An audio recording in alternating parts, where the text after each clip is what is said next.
What's up, everybody?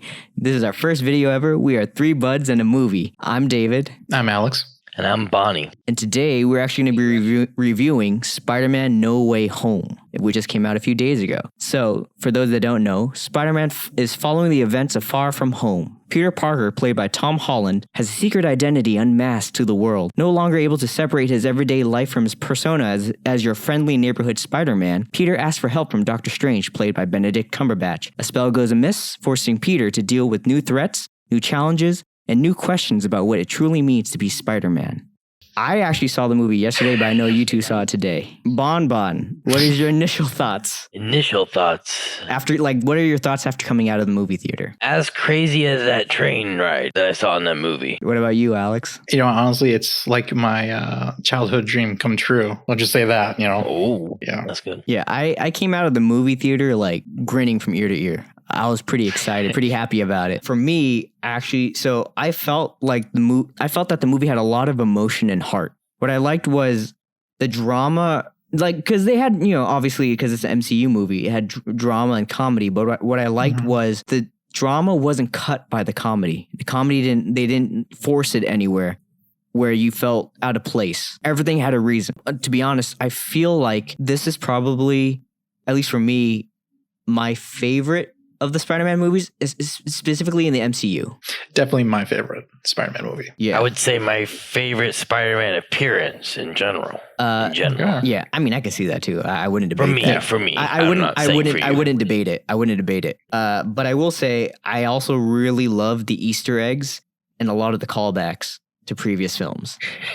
Yeah, those are pretty perfect. So, if you guys want, we can actually go into our spoiler section. Oh, okay. Sure. Yes. So, the worst secret kept in Hollywood, as everyone knows, is that the movie had 3 of our Spider-Mans from the previous iterations in one movie. So you had Tom Holland's Spider-Man, you also had Andrew Garfield's Amazing Spider-Man, you had Tobey Maguire's Spider-Man. How did you guys feel about all 3 of them being together? I mean, I felt great, especially when I kind of kept myself pure and didn't look at any spoilers. And I didn't even know Maguire would be in it, because last I heard months ago was that when he was in talks with it, that he wanted more money than Sony was willing to pay.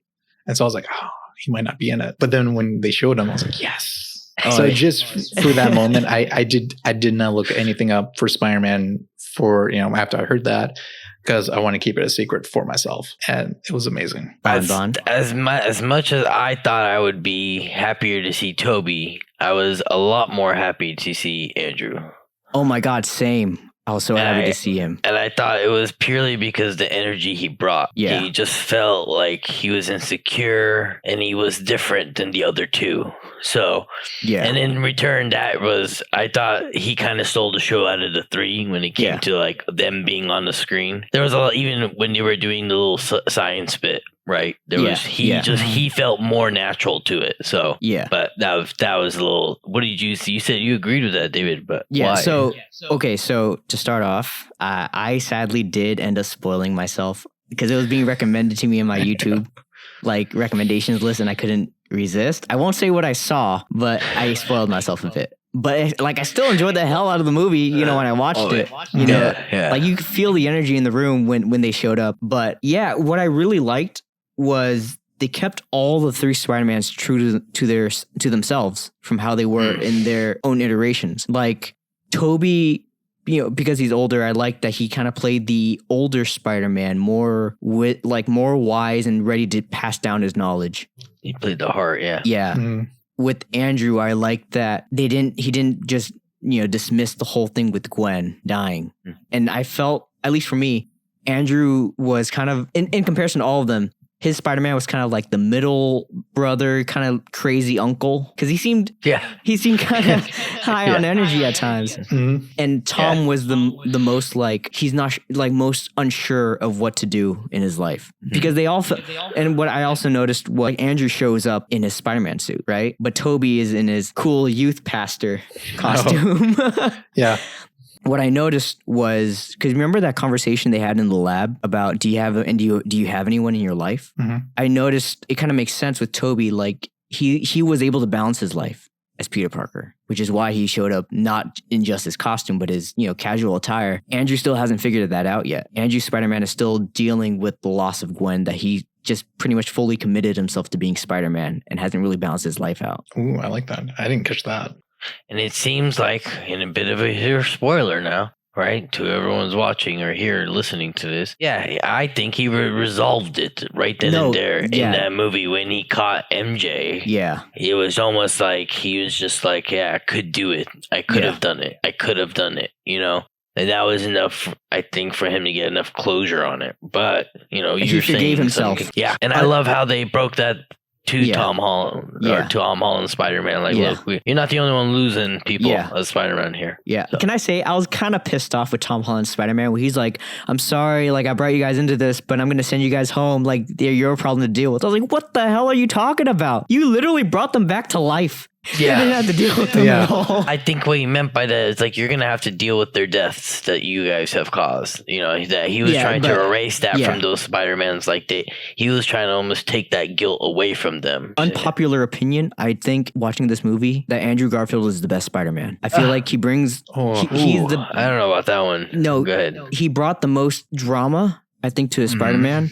He brought the most emotion that I felt was raw, because from what I understand, Andrew Garfield's mom had actually passed away from cancer. So whenever he does have an emotional scene, he said, I believe that whenever it's an emotional scene, he brings up that memory. But I also feel like his Spider-Man, at least in this movie to me, was the most, he was the most charming and charismatic when he had his scenes. Okay. I want to say that is you're on to something when it comes to Andrew being the best out of the three in the movie. But I would say Tom Holland's Spider-Man, his vengefulness that was taking over him, that I felt throughout the movie coming, I didn't see it ever coming in Spider-Man of Tom Holland's story. So for him to switch it around, I'm excited more now to see what the next 4, 5, and 6 of Spider-Man is going to be about and how he's going to deal with that Venom coming his way, right? Mm-hmm. Because at the end of the day, that's in my thought process after I saw Venom 2, right? And I see him turning this vengeful, and I thought to myself, look, Venom's in this world. That's why he probably wants to go to him, right? So his anger that came out, right? It was not expected. Not to knock on any of the other Spider-Mans. It's just, for me, after watching the movie, I feel like Andrew Garfield's Spider-Man made the most impact for me. What about you, Alex? The Andrew Garfield Spider-Man, I agree that he has more depth because he did just lost Gwen Stacy. When he knew, if he was faster, he could have saved her. And that did bring that depth into the Spider-Man movie. And then we saw that. And going with, Tom Holland, he hasn't really dealt with that. But his Aunt May did die. I'm just saying, it's not like, MJ died or where he couldn't save MJ and she just perished.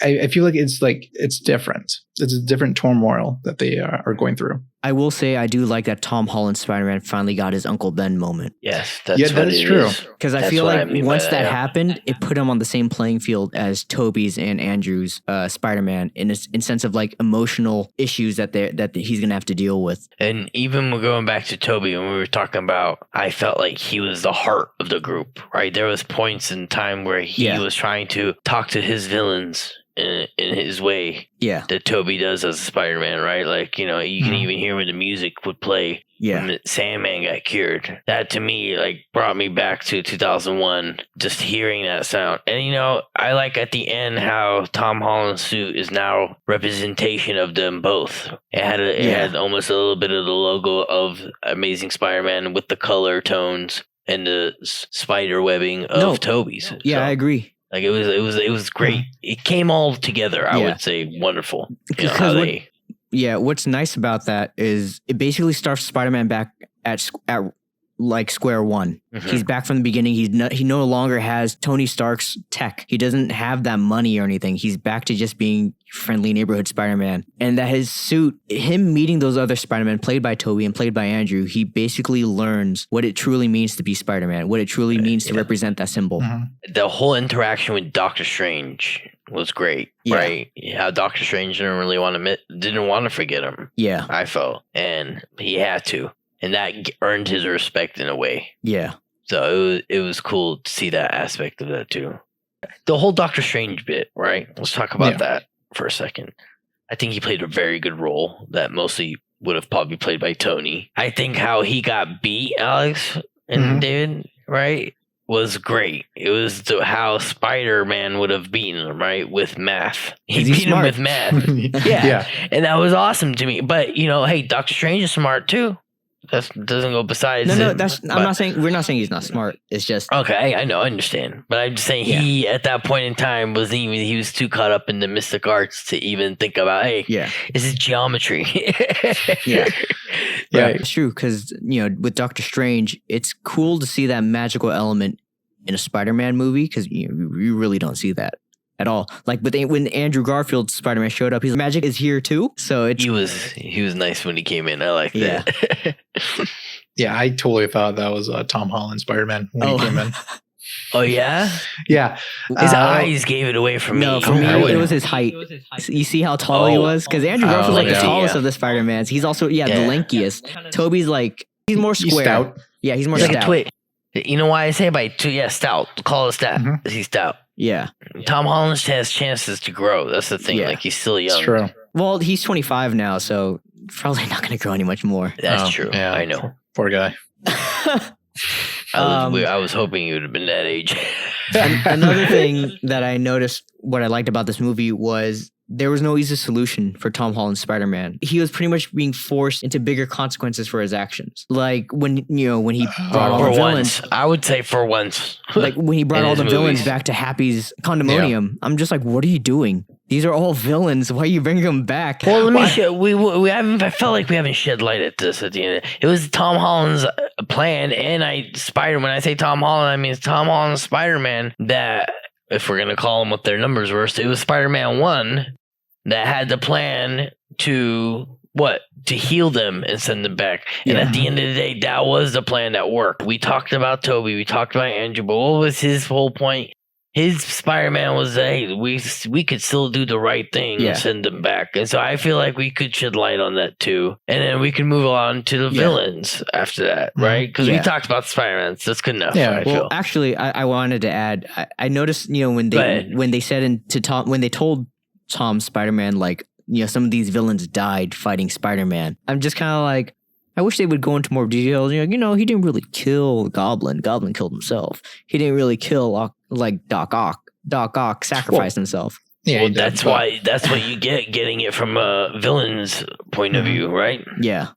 So they're not going to tell you that bit. That should have been his instinct, his intuition to be like, look, this is coming from bad guys. Like, what am I saying? I mean, hello. That's what I was thinking to myself. Like, hey, come on, what are you doing? Like David was saying, you brought him into the apartment. Hello, what are you doing? Like, I remember I sat there when he brought them into the apartment. I was like, this is the worst idea ever. Like, you're bringing in villains. Like, what are you doing? The showing of the fabricator. Look, I can make you anything you want.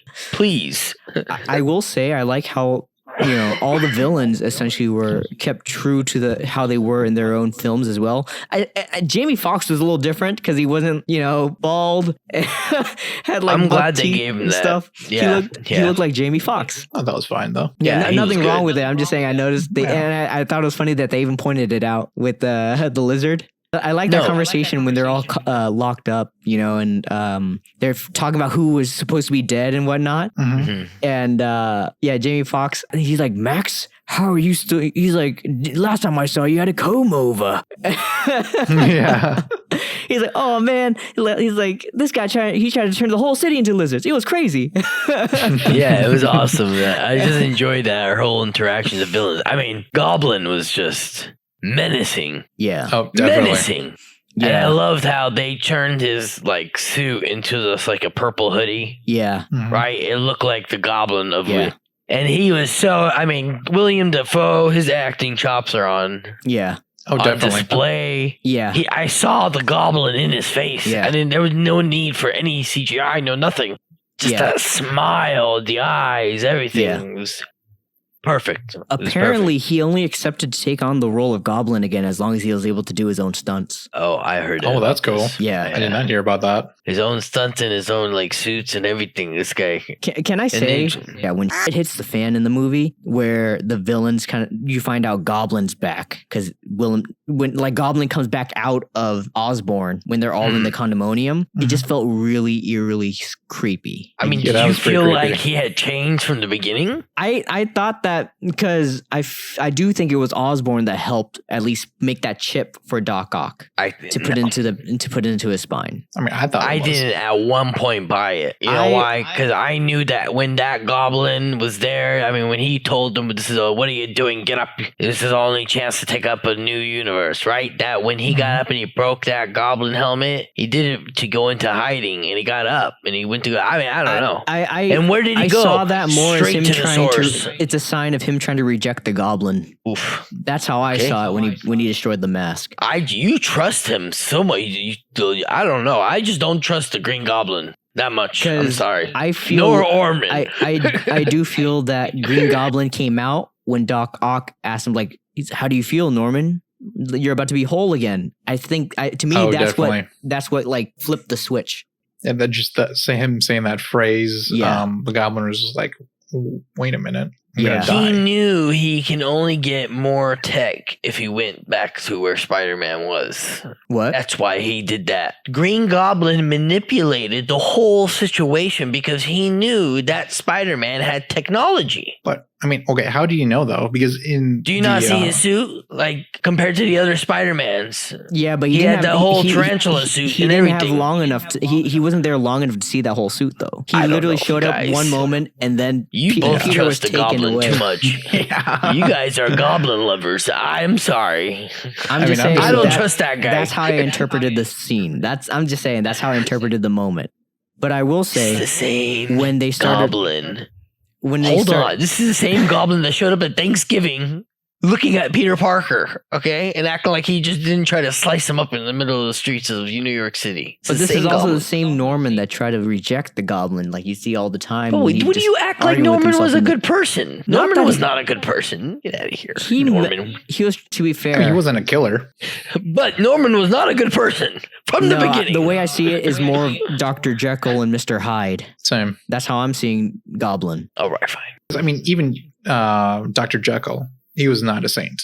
Norman Osborn is not a saint. Yeah. But he's not evil. But I will say, when they start fighting in the condominium, I remember going, oh, wow, Goblin is really strong. Because I remember watching the moment and watching them fight. And I'm thinking, Tobey Maguire's Spider-Man didn't have this much trouble fighting him. Yeah, I mean, like he was stronger. Yeah.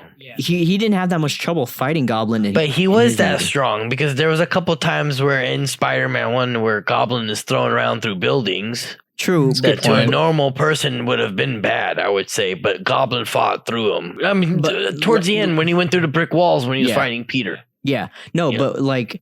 You remember when Spider-Man like pretty much jumps on top of him and tries to like starts wailing on his face. It didn't and he put him through. Yeah, it didn't affect Goblin at all. I was like, I feel like Tobey Maguire's Spider-Man would have done some damage by this point. At least a little bit of damage. We can say he threw better haymakers than all three of them, I would say, compared to the other ones. The other ones use more tricks and they just swing around a little more. Yeah, Tobey was more of a brawler.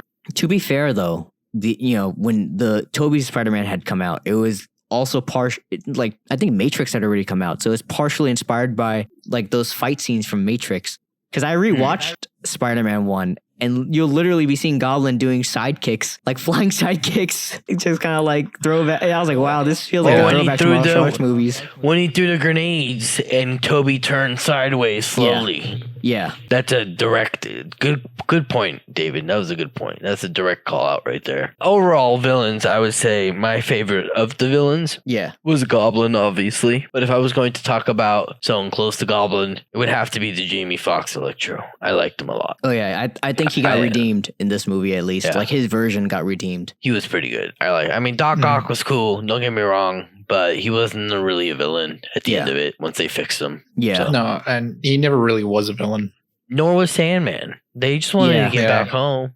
You know? Yeah, Sandman didn't care about anything. He just wanted to go home. Yeah. He was willing to put anyone down to do it. So Yeah. I didn't blame him on that aspect. So I think really, I really liked Electro because you could tell that he was thinking about it when he was going to give up his powers. That he was like, I don't really want to do this. Yeah. Because at first I thought, okay, he switched. He's going to be a good guy. He doesn't want to die. But then when it really came to him giving up his powers, he really kind of like dug deep and just stayed true to himself and was like, no, I'm keeping these powers. Yeah. And one thing I liked at the towards the end, with when you get the arc reactor, it was that you could see his costume to the original. Yeah. Yeah. It looked Electro. right with the like electricity around his eyes. Yeah, the electricity. I was like, Yeah, that's so cool. And then you only see that when he uses his powers. Did you guys notice any like plot holes or anything? One of the questions I did have about the movie is because you know how they're trying to heal all the villains, like cure them? Yeah. I'm like, okay, so you cure them, and when you send them back, are you sending them back to their own timeline of when they were taken out? Because That Doc Ock's wasn't gonna die explained. anyway. Yeah. If you send them back, into that timeline, or are they going back to the same time frame as their respective Peter Parkers? Yeah, it's just like what moment in time were they plucked from? Yeah, because if you're plucking out like Goblin or Norman Osborn, like when did you take him out? How in what time did you take him out? Same with Doc Ock, because when Doc Ock explains like I had my hands right around Parker's throat and he was trying to stop my machine, that's like right at the end of the movie. I think they were just trying to give each character the relief that, hey, look, you are a good guy. They bring him back to being normal, and then they send them back. Like, yeah, you were supposed to die, but redeem yourself before you die. For sure, some of them are probably going to die when they get back. That's all. I'm saying. Yeah. I think Doc Ock dies, and then Green Goblin dies. Well, but they deserve to die. Because that's what I think. I'm wondering if too. they were plucked out in the moment that they knew Peter Parker was Spider-Man. Because No, they said that when they were plucked out in the chambers, remember? They explained that's how they were explaining what happened. I was fighting Spider-Man right here, and then all of a sudden, I showed up here. They were all specifically explained to us what they were doing right before they showed up. 2 of them were fighting Spider-Man right before they were about to die. Another thing that kind of made me wonder was, when Doctor Strange wipes everyone's memories at the end because Peter Parker, because that's the only way they can close up the multiverse. At that moment, they can close it up. From stopping all the villains from coming in. And at the end where Peter's like at Aunt May's grave and Happy shows up. Happy's like, how'd you know her? He's like, oh, I knew her through Spider-Man. And Happy goes, same. I was like, wait, then what is Happy's memory of Spider-Man if he knew May through Spider-Man? I'm kind of wondering, like, what is replaced in that memory? Like, do they have photos? Because Peter, when he gets into that apartment, you see he has picture frames and stuff. So what is everyone else's memories? Like, what is replaced in there? Or like I think all that stuff is going to be explained in Doctor Strange too. When that moment happened, I sat there, I was like, what? And you are right. Yeah. There's a lot of holes being created. Yeah. You are right. But I will say, like, I really like the Easter eggs they had in the movie. Like all the callbacks, or, do you remember before the final fight, Tobey Maguire's trying to stretch his back? Yeah. Oh, yeah. He's like, you okay there? He's like, my back. Yeah. Can you explain that a little bit, David? So in Spider-Man 2, when Peter Parker had lost his powers because of a existential crisis, he's trying to balance his life with trying to be Peter Parker and trying to be with MJ, or trying to get the chance to be with MJ and trying to be Spider-Man at the same time. He ended up having existential crisis. And so I remember there was a moment in Spider-Man 2 where he's trying to get his powers back, and he's on top of a roof of a building, and he runs across the roof and jumps across, trying to make it to the other end. And as he's jumping across, he goes, I'm back. And he starts falling. He lands on top of a few cars, and he gets back up. And he goes, my back. Yeah. Andrew had one of those scenes too. Mhm. That's why Andrew's like, oh, I got one of those too. Like his back, I know what you're doing. So He's like, I can crack it for you. I like that moment where they're talking, and they'd ask Toby about his like the webs, how like they come out of him. Oh yeah. And he's like, I don't feel really comfortable about this. Are you teasing me? Yeah. Like, no, we're not dude, no. Yeah, we're not teasing you. It's just, we can't do it. So we're curious. Yeah, that was awesome. That was one of those, I'd say, the pointing of the 3 Spider-Mans meme. In the lab room. It's like, Peter, that lab room. Yeah, I like fun. how they had to meet up and talk about the fact that they were getting their butts kicked. Yeah. You know, stop fighting. Listen, I've been on an actual team. No, You've he's been like, in a boy band? No, he's like, I don't mean to brag, but I will. He's like, I was in the Avengers. The Avengers? That's great. Yeah, thank you. He's like, is that a band? Is that a band? Are you in a band? Are you in a band? The way Andrew leaned in. Are you in a band? Like, really interested. He's like, what? No, it's not a band. And I remember Tobey Maguire just standing there, like he snaps. He's like, how is this helping? Yeah. Oh yeah, that was about to be Bully Maguire coming out. Oh. I will say, like when they say like, we suck at this. I've never been in a team before. And Toby's like, yeah, neither have I. And I'm like, Toby, what are you talking about? Spider-Man 3. You fought with Harry against, obviously Harry died, but you fought with Harry against Venom and Sandman. What do you mean you've never fought with anyone before? Hold on. Now that you bring that up, now that you bring up Harry, right? Let's talk about how Ned goes up and he finds out. That was funny. I was like, poor Ned. And let's be realistic, Hobgoblin is coming. Yeah. No, Ned was like, Hobgoblin is coming. I remember Ned was like, so do you have a best friend? He's like, I did. You did? He's like, yeah, he died in my arms after he tried to kill me. He's like, it was very tragic. Andrew had one like that too. Yeah. I like how Ned was like, I promise I won't become a supervillain and try to kill you. It's the way he looks at Andrew. Andrew goes, yeah, good job. Giving him cookies. Overall, what was your rating? Number rating. Give me a number rating. Number? Okay, I would give it like an 8.5. 8.5? Yeah. Okay. What about you, David? I would give it an 8. Like a solid 8. I'm going to give mine a 9.2. 9.2. Yeah, I gave it a 9.2. It was wonderful. Go ahead, Alex. Why with the 8.5? I mean, really, it's just because they brought everyone back from the previous movies, all bundled up on one, and the dynamic was really great. Between the 3 Spider-Mans, and even this is like this is like the closest we'll get to the Sinister Six, at least for now. For now, and it was like really all their dynamic and having them interact with each other in one place and not just off on their own thing was really cool to see. What about you, David? I almost never give a movie like a high 9 or a 10. To me, it's really rare because the 10 means the movie is perfect, and no movie is ever perfect. So for me, I'd rarely ever give a movie a 10. It's an 8.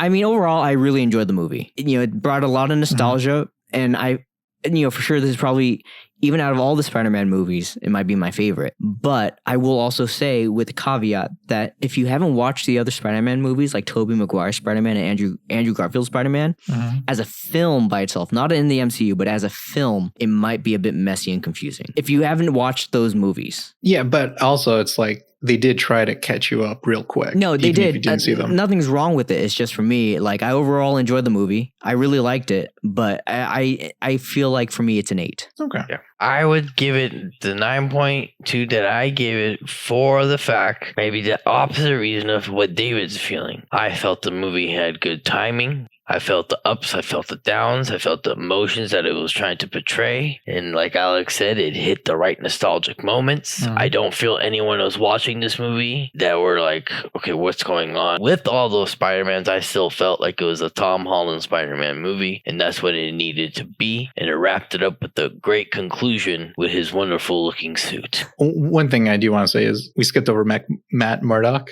in the beginning. Oh yeah, Daredevil. Yeah, Daredevil. I was hoping he was going to be in there. I'm so glad they showed his powers too. I like when he caught the brick. He's like, how'd you do that? I'm a really good lawyer. Yeah, that was amazing. I was like, yes, finally he's in here. I will say, I'm like, Spider-Man, how are you not finding this weird? Like, you should be like, because even you were close to catching that brick. So how are you not questioning this? Right? The blind man. Yeah. I think that's going to lead into him reaching out to Matt Murdock later. It could lead to it. he's flinging around in New York now. And he's brawling around in those freaking hallways somewhere. They'll bump into each other eventually. I guess for all of us, was the story good or make sense? I think yes. Overall, like even though I pointed out some things that kind of stuck out to me, overall I enjoyed the movie a lot. Same. That was really good. Yeah. I would definitely watch it again. Yeah. Okay. For all of you, how does it compare to the previous Spider-Man movies? Which ones though? All of them. It's like, I mean, Spider-Man, Tobey That's hard to Spider-Man, do. Andrew Spider-Man, and then the MCU. Honestly, for me, I liked it the most because you have that ensemble cast. You got the crossovers. I really love crossovers. That's why I like, Captain America Civil War so much, because you get the crossovers. The same thing with Avengers. And so this Spider-Man was basically like, the animated series of Spider-Man Into the Spider-Verse, but live action. I would have to say it's number 2 out of all of them, with Spider-Man 2 being the number 1 for me. Tobey Maguire is Spider-Man 2. Yeah, with Doc Ock in it being number 1. This would have to sit right under it with number 2. For me, I feel like this movie is at least top 3, because I have this Spider-Man 2 with Tobey Maguire and Spider-Verse. But they're kind of hard to decide. I mean, I recently watched Spider-Man 2 again, and I will say it's a bit cringy at times. He kind of low-key stalks Mary Jane, but of course, I mean, he's in love. Yeah, but overall, to me, it's a toss-up. Would you guys watch this movie again in this moment in time if you had the chance? Yes. Oh yeah. So I'm assuming if asked, you'd recommend it to someone, a friend, family. Oh yeah, I recommend it. Yes, definitely. I would recommend them to go see it in the movies. Don't wait. Yeah, for sure. Don't wait for it to come out on Disney Go Plus. watch it. Yeah. Yeah, I feel like this movie is a worldwide experience. So with that said, we are now going to go into Bonbon time. Hey, buddy. This is a little segment led by Bonbon to put on our little tinfoil hats and wonder where we can go from here in the world of cinematic universes. For this video, we're going to be discussing where do we go from here with the MCU and the future of Spider-Man franchise. Take it away, Bonbon. Welcome to Bonbon Time, listeners and viewers. Where are we going to go from now? Well, it left us with a bit of, I would say, black tar roaming around in that universe that should not be there. I believe that's going to cause a bit of mayhem for Spider-Man in his future. Specifically, maybe the next movie, or even the following movies. However, what's going to happen to MCU? We're going to have to find that out in the Doctor Strange movie when it comes up. Will Wanda be evil? Will Doctor Strange be evil? Because we saw a little bit of darkness from Doctor Strange, didn't we? Whatever we want to guess that's going to happen is going to happen. But it all is going to stem down from this Spider-Man movie. Because as much as Strange tried to hide the spell, and the spell is now spreading across the universe and cracking the multiverses as it's going. And this is where it all comes back down to King, doesn't it? Good old King. King was the one sitting there and said, oh, this is the point where chaos happens, right? So, and chaos will ensue. That's been Bonbon Time now. You folks have a good night and stay beautiful. So that's our video for the day. If you liked what you saw, please like, subscribe, and leave us a comment down below. Or you can also recommend us a movie to review. This is our first video. Thanks for watching. Thank you. Thank you. See you guys next time.